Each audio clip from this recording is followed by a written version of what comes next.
Este garotinho chamado Terran é um mago e ele recebe seus poderes assim que completa 10 anos. Ele pode manipular facilmente qualquer objeto ao seu redor. Ele alegremente conta à mãe sobre seus novos poderes. Mas, para a decepção do menino, sua mãe está apavorada, especialmente quando ele conta a ela como usou telecinese e como pode criar fogo e vento também. Em completo horror e raiva, sua mãe exige que ele pare de usar magia. Nosso garoto está confuso, sem saber o que fez de errado, mas sua mãe senta para ter uma conversa séria com ele. Ela pergunta se ele quer viver com ela por muito tempo, e como qualquer garotinho faria, Terran diz que sim. Usando isso como gancho, ela o força a fazer uma promessa, ordenando-o a nunca mais usar seus poderes e nunca mostrá-los a outras pessoas. Terran se sente incomodado e pergunta por quê, então sua mãe conta a ele a infame história do nobre e do cavaleiro. A história é familiar ao menino. Ele sabe que pessoas com poderes especiais são consideradas magos, mesmo que sejam nobres ou cavaleiros. No entanto, nobres e cavaleiros são. Os nobres neste mundo são descendentes reais do povo divino, uma raça chamada Freyans, e juraram salvar a antiga humanidade. Cavaleiros, por outro lado, são descendentes desses mesmos nobres, cujo sangue foi misturado com humanos comuns. Terran já conhece essa história, e sua mãe a usa para explicar que há uma distinção clara entre nobres e cavaleiros, mesmo que compartilhem poderes semelhantes. Então ela revela a verdadeira razão pela qual ele nunca deve usar suas habilidades. O pai dele era um cavaleiro durão, e Terran herdou seus poderes. Vários nobres malvados fora da cidade tratam cavaleiros como escravos e os veem como meras ferramentas. É por isso que a mãe de Terran teme por sua segurança e o urge a esconder suas habilidades para sempre, para que ele nunca sofra o mesmo destino. Essa foi a promessa deles. 8 anos passam voando após aquela conversa, e ele agora é um jovem. Terran ainda cumpre sua promessa. Ele não tem absolutamente nenhum desejo de revelar seus poderes de mago. Na verdade, ele nem tem ambição de deixar sua casa e suas ovelhas. Embora sua mãe tenha falecido há algum tempo, e mesmo lá sua vida está longe de ser fácil. E numa manhã tranquila, nosso garoto recebe um visitante bem irritado batendo em sua porta. Como aquele cara do Homem-Aranha 3, pedindo aluguel a Peter Parker, Terran abre a porta para intimidar esses homens das cavernas, que estavam olhando para ele como se ele os tivesse amaldiçoado ou algo assim. Bocejando, ele avaliou rapidamente a situação e percebeu que eles estavam ligando a morte do ancião da vila, Rabus, ao seu nome. Ameaçando-o, os aldeões o agarram pela gola, rugindo que foi ele quem machucou o chefe da aldeia antes de jogá-lo ao ar livre para ser devorado por monstros. É uma teoria fofa, e nosso garoto entende os esforços deles para incriminá-lo. Afinal, o homem mais velho de toda a vila morreu de forma lamentável, enquanto os jovens nem tiveram coragem de enfrentar o monstro. Terran aponta a realidade, como esses palhaços estão meramente transferindo a culpa para ele por sua própria covardia. Provocado pela raiva, Bigode tenta acertá-lo com um soco, mas nosso garoto se esquiva dessa merda com finesse. Ele se impulsiona de volta e dá uma cabeçada no nariz do cara, refletindo como a magia é a ferramenta mais conveniente do mundo. Tudo o que ele quer custa mana. Ele nem precisa começar um incêndio para mover o mundo. Com apenas um comando sussurrado para cair, ele derruba outro cara, então continua desviando do golpe do terceiro. Terran é tão bom em usar magia que o faz sem que ninguém perceba, apenas o suficiente para seus oponentes. Não, quer dizer, suas vítimas não morrem. Kashimo 2.0 esmaga a cabeça de outro cara, prometendo dominar todos os seus oponentes. Ele os destrói por toda parte, e assim, todos eles estão no chão enquanto ele está tirando a poeira de si, e é assim que ele tem escondido sua identidade de mago, um segredo. Terran zomba que esses idiotas deveriam ter guardado sua energia para o funeral do velho, e então se vira para encarar as moças, perguntando se elas também querem apanhar. Elas o asseguram que estão apenas ali para checar como ele está, mas nosso garoto não é um otário e manda elas levarem esses corpos embora. Veja o que realmente aconteceu alguns dias atrás. O chefe da aldeia recebeu notícias sobre a existência de um monstro terrível encontrado na entrada da aldeia. O corpo da criatura estava encharcado de preto com um tamanho tão enorme quanto uma casa. O chefe planejava lidar com o monstro contratando um mago para exterminá-lo. E até lá, adultos e crianças foram instruídos a não entrar na floresta. Encontrar um monstro como um humano comum significa morte certa, porque apenas magos são poderosos o suficiente para matá-los. Rabus decide visitar uma criança na colina Hisseril, o pastor Terran. O garoto leva uma vida entediante, repetindo o mesmo ciclo todos os dias, até o velho aparecer para irritá-lo. Terran não tem motivação para seguir suas ordens, porque logo após a morte de sua mãe, o velho Patife tentou roubar suas ovelhas. Terran pensa que Rabus veio aqui pela mesma questão e manda ele vazar, mas este assunto é mais importante para o ancião que veio informá-lo sobre o aparecimento da besta mágica. Sua aparição foi confirmada, mas estranhamente Terran não está com medo, mesmo sendo ele o mais ameaçado, Rabos garante a ele que o mago estará a caminho, e em vez de agradecê-lo, Terran o lembra de sumir, sabendo que o sujeito mais velho está interessado apenas em suas ovelhas mais do que na vida do pastor. Monstros deste mundo são definidos como feras com magia. Eles são a resposta para os magos da humanidade, mas Terran está animado para ver um mago pela primeira vez, curioso para saber quão poderosos eles serão. De repente, o cheiro de sangue o assusta, e ele se vê rastreando sua origem na floresta. O resultado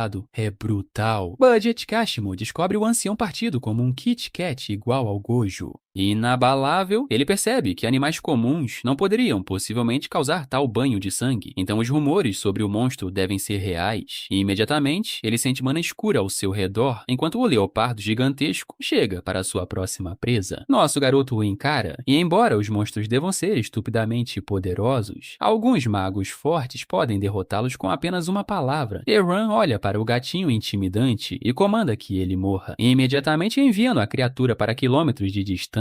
Uma habilidade que me lembra a fala amaldiçoada do Inumaki. O comando não é suficiente, pois o monstro avança sobre ele novamente, mas após tentativas repetidas, Terran falha em parar a besta. Entrando em fúria, o leopardo gigante esmaga tudo em seu caminho. E Terran decide mudar um pouco as coisas e escolhe uma pedra ao lado de seu fiel chicote, optando por usar suas habilidades como pastor. Primeiro, ele reforça a pequena pedra. Em seguida, ele a torna mais rápida antes de girá-la e dar-lhe forma. E bem antes de atirar, ele comanda a habilidade de perfurar seu alvo. A pedra é lançada com uma propulsão maciça, espiralando em direção ao seu alvo na velocidade de um laser. O feixe corta o rosto do leopardo, mas ainda não é suficiente para causar um tiro fatal. Retaliando, o monstro tenta finalizar seu alvo com um avanço avassalador, não dando chance de escapar. Mas nosso garoto planejou isso enquanto ele chama a mesma pedra de volta do céu, desta vez mirando na cabeça da criatura, abrindo seu crânio. Esse ataque provou ser bem sucedido em devastar o monstro titânico, uma primeira vez para o jovem Terran, fazendo-o pensar se deveria jogar o corpo no rio, ou algo assim. Terran é bem indiferente quanto a isso, e não dá a mínima para as formigas dos moradores da cidade. Ele simplesmente deixará o cadáver do monstro aqui e deixará que eles o limpem. De volta à sua casa, nosso garoto reflete sobre a realidade da posição instável da vila. Eles vão tratá-lo ainda pior agora quando se trata de seus negócios. Mas ele está bem com isso, contanto que possa espancá-los para um acordo justo. Enquanto ele contempla esses pensamentos, a porta do nosso bro começa a bater novamente, fazendo-o pensar se esses idiotas realmente perderam o juízo desta vez. Ele abre a porta com um tapa, expressando raiva desta vez, mas, para sua surpresa, há apenas um homem vestido com uniforme. O homem se desculpa por incomodar. Aparentemente, ele é apenas um viajante que quer alguma ajuda. Essa mudança inesperada tranquiliza Terran, que pede desculpas por sua tagarelice, revelando como conheceu pessoas irritantes mais cedo. Engraçado, nosso garoto se sente muito inseguro sobre suas maneiras, porque este sujeito é muito mais legal comparado às pessoas de merda em sua cidade. Além disso, ele olha de soslaio para a espada do homem e pergunta se o sujeito está procurando uma estalagem. O estômago do bro ronca alto, o que dá a resposta a Terran enquanto ele convida o homem para entrar. Aqui ele faz um monte de coisas e serve ao viajante, que literalmente começa a devorar. Eles estavam conversando e o viajante fica chocado ao notar que Terran não fala com as pessoas da cidade. Nosso garoto compartilha sua história de nunca fazer nada, além de seu dever de pastor nas colinas. Depois, ele também não recebe muitos turistas. O viajante o observa calmamente e acha interessante em Terran, reconhecendo suas excelentes maneiras para sua ocupação. Terran compartilha como aprendeu a polidez com sua falecida mãe, que infelizmente faleceu de uma doença apenas alguns anos atrás. O viajante oferece suas condolências e garante ao garoto que sua mãe deve estar muito orgulhosa dele, agradecendo novamente a Terran por sua hospitalidade. É a vez do nosso garoto fazer as perguntas, então ele pergunta o que trouxe esse sujeito para cá. O viajante não demora a revelar que na verdade veio aqui para matar uma puma monstro, e então ele solta a bomba de ser um mago. Claro, Terran sabia que um mago viria a esta vila graças a Rabuz. O viajante confirma isso e decide fazer uma pergunta por conta própria, compartilhando como ele claramente sente um monstro nesta área, mas não há nenhum à vista. Depois há o fato de que Terran sabe sobre o ancião e o caso do monstro, e ainda assim o garoto não tem medo de fugir. O alvo principal principal desse monstro deveria ser o próprio Terran, então o viajante fica chocado com o quão calmo ele está. Ele deduz como o garoto é estranhamente corajoso para um pastor e então friamente questiona sua verdadeira identidade. Vamos voltar no tempo para a conversa de Terran com sua mãe, que realmente queria saber por que ele não podia revelar seu segredo. Ela temia a existência de nobres maus ou perversos, porque para eles cavaleiros são como cães que eles mantêm por diversão. Claro, eles tratarão os cavaleiros com amor, talvez até como família, mas na hora H, eles sacrificarão seus próprios cavaleiros como gado. É uma vida assustadora que a mãe do garoto realmente não queria para ele. E mais uma vez, ela exigiu que ele mantivesse seus poderes em segredo, porque se outros magos descobrissem, eles poderiam transformá-lo em um cão também. E esse é o principal problema pelo qual nosso bro é assombrado pelas palavras de sua mãe. E porque este sujeito descobriu seu segredo, Terran já está planejando matá-lo por sua própria preservação. O homem questiona por que o suposto pastor se recusa a responder. Mas antes que o inferno pudesse se instalar, o sujeito volta ao seu tom bobo, agindo como se estivesse fazendo uma piada. A coisa engraçada é que nosso protagonista denso realmente acredita nele também, admitindo que ele é péssimo em captar humor. O viajante pede desculpas por fazer uma piada ruim, enquanto Terran compartilha seu choque, porque ninguém nunca o chamou de mago antes. Eles brincam para não escalar a situação, então o mago estende a mão, apresentando-se como Kjorn, um andarilho.